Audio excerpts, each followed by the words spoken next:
अब सबसे पहले हम बात करने वाले हैं सीएसएस के बेसिक फॉर्मेट के बारे में, यानी सीएसएस को हम लिखते कैसे हैं। सीएसएस के अगर बेसिक फॉर्मेट की बात करें तो उसमें सबसे पहले हम एक सिलेक्टर लिखते हैं। सिलेक्टर क्या होता है?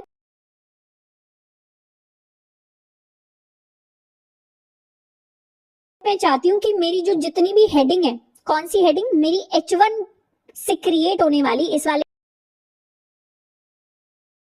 उन सब का कलर रेड मुझे दिखाई दे।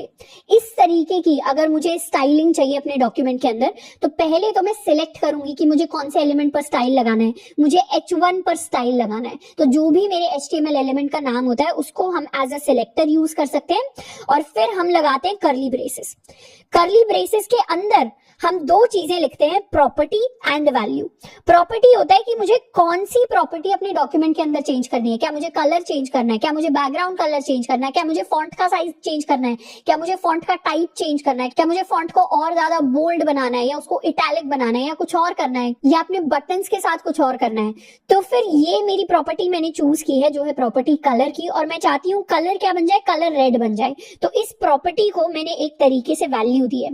बेसिकली मैथ के अंदर हम a इज इक्वल टू 2 लिख देते थे या b इज इक्वल टू 5 लिख देते थे, इस तरीके की स्टेटमेंट्स लिखते थे।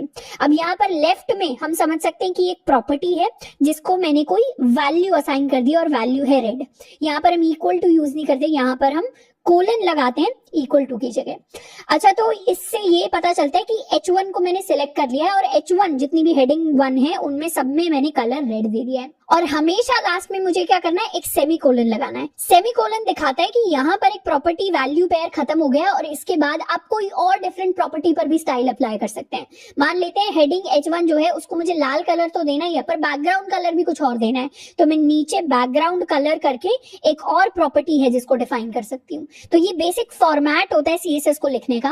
अब सिलेक्टर जो होते हैं, ऐसा नहीं है कि सिर्फ HTML एलिमेंट्स को हम सिलेक्टर्स यूज कर सकते हैं, हम मल्टीपल टाइप्स के सिलेक्टर्स यूज कर सकते हैं। हम किसी पर्टिकुलर एक सिंगल एलिमेंट पर भी सीएसएस को अप्लाई कर सकते हैं, पर सिलेक्टर्स को हम आगे डिटेल में पढ़ रहे होंगे एक पूरी चैप्टर के अंदर, क्योंकि काफी बड़ा टॉपिक है।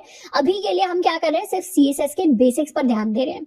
तो सीएसएस में बेसिक्स में ये हमेशा याद रखना है, बाहर एक सिलेक्टर होता है जो सिलेक्ट करता है किस पर सीएसएस अप्लाई होगा, एंड अंदर हम प्रॉपर्टी वैल्यू पेयर्स की टर्म्स में अपने स्टाइल को डिफाइन करते हैं। इसके अलावा एक और छोटा सा पॉइंट कि कई कई जगह आपको सेमीकोलन हो सकता है, किसी किसी दोस्त का अगर आप प्रोजेक्ट देखें या कई बार सेमीकोलन के बिना भी आपकी सीएसएस प्रॉपर्टीज अप्लाई हो जाती हैं, बट हमें हमेशा सेमीकोलन को अप्लाई करना है, हमें इसको इग्नोर नहीं करना, because it is important in the programming process. Semicolon यहाँ पर काफी इंपॉर्टेंट है, तो इसको हमें हटाना नहीं है। आगे बढ़ने से पहले हम एक बार देख लेते हैं कि सीएसएस के अंदर एक्चुअली कितनी अवेलेबल प्रॉपर्टीज होती हैं जिनकी वैल्यू को हम चेंज कर सकते हैं। तो मैं सर्च करने वाली हूँ MDN CSS, एंड इस CSS रेफरेंसेस वाले पेज पर मुझे जाना है। यहाँ पर जाकर अगर मैं स्क्रॉल करूंगी नीचे की तरफ, तो ये मेरी प्रॉपर्टी स्टार्ट हो गई है। ए से ये सारी प्रॉपर्टीज अवेलेबल है जिनकी वैल्यू को हम चेंज करके अपनी जो वेबसाइट है, अपना जो वेब पेज है, उसके अंदर स्टाइलिंग ऐड कर सकते हैं।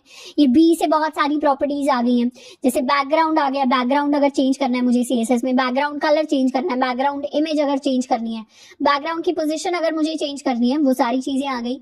सी से ऑप्शन आ जाते हैं, यहाँ पर एक ऑप्शन आपको कलर दिख जाएगा अगर आपको कलर चेंज करना है, कंटेंट में कुछ चेंज करना है।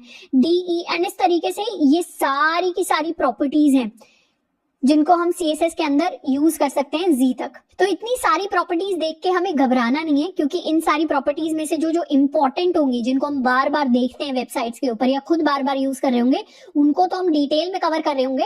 एंड उसके अलावा भी आपको किसी भी पॉइंट पर कभी भी ऐसा लगता है कि CSS में मुझे इस प्रॉपर्टी के बारे में कुछ याद नहीं आ रहा, तो एज अ वेब डेवलपर आपके पास पूरा हक है कि आप कभी भी जाकर गूगल कर सकते हैं चीजों को।